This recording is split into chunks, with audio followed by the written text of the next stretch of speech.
Hey golfers, Troy Klongerbo here. I'm the editor-in-chief of USGolfTV.com. You can find me on Twitter at Troy Klongerbo. And I wanted to take a few minutes here. I've got some rules changes from the USGA and the R&A. They just announced these in March of 2017. And these rules, there's a ton of rules. They're totally revamping and redrawing this rule book to make more sense, to make it easier, to make it more fun. I wanted to dive in. First of all, I have three rules that I really like that they changed. One rule that I didn't really like very much, that I wish they probably would have just left alone, and then one that I thought that they omitted, that they didn't put in there, that I think needs to be addressed. So I'm going to go ahead and just dive into all three of them here. First of all, the one that I really like has to do with they've changed the rule on the way your ball and the way your marker interacts on the greens to where if your ball moves accidentally or your ball marker moves accidentally, it's no longer a penalty.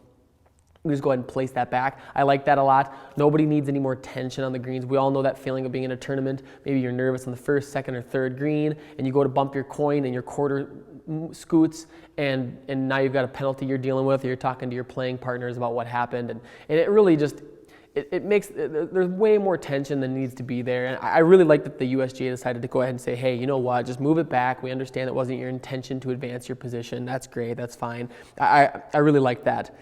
The next one I liked, which is actually a huge win for us at US Golf TV, is measuring devices on the golf course. They've, for a long time that you're able to use these, measuring devices, yardage tools while you're on the golf course, but you weren't able to use them in certain USGA events, certain tournaments.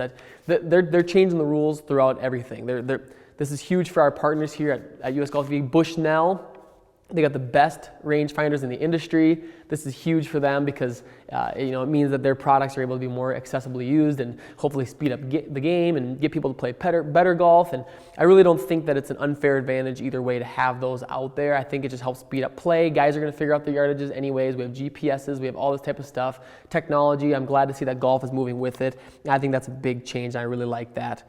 The third one that I liked a lot had to do with repairing spike marks on greens. Now, we've all played in a tournament or maybe in a scramble or something like that, and you can fix a pitch mark, you can fix divots, but if it's a spike mark, you have to ask your opponent, hey, can you come over and take a look at this? It looks like a spike mark.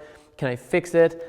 No, you can't fix a spike mark. You have to leave it there, and maybe it's right in the middle of your line. And I've never really liked that because the whole purpose behind being able to fix a ball mark is that it's created by man, that you've actually, you've influenced the golf course in some way, and that's the same thing that a spike mark is doing. A spike mark is done by man. It's pulling up the grass. It's doing the same thing as a divot is, but you weren't able to ever do anything about that. So I really like that the USGA and the R&A have addressed this.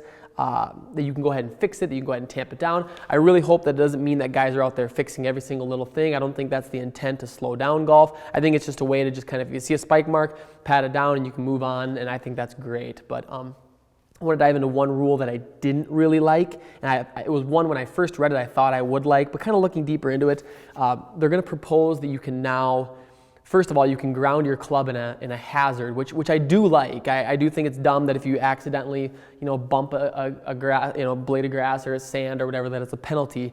But what I don't like is that they're letting you remove loose impediments from hazards.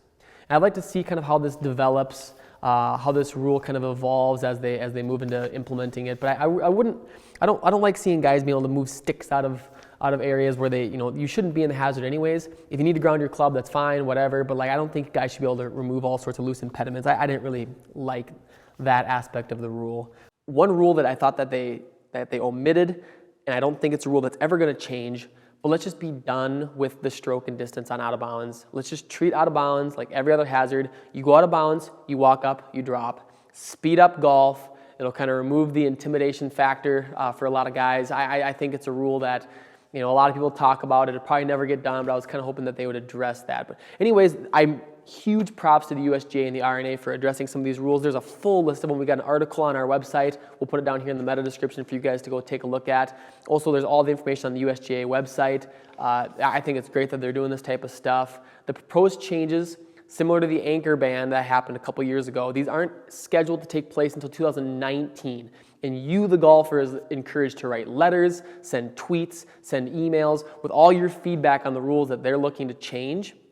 and say which things you like, which things you don't like, and then the USGA and the R&A are going to collaborate and come to some final decisions for 2019. But overall, I love that they're addressing it. They're bringing golf into the 21st century. It's awesome. It's great for golf. And overall, a very good thing. So if you guys want more golf content, feel free to head to our website at usgolftv.com. Before you guys click out of this video, subscribe so we can get back in touch with you. We're always putting new content out about golf, what's happening in tournaments, instruction, all sorts of stuff. Feel free to subscribe. And if you guys want to find me, I'm on Twitter at Troy Klongerbo. Feel free to follow me, interact with me, tweet at me what you think about this video. You think I'm dumb, you think I'm wrong. I'd love to hear what you think and have some healthy debate about it. But thanks for joining us, and we hope you have a great rest of your day.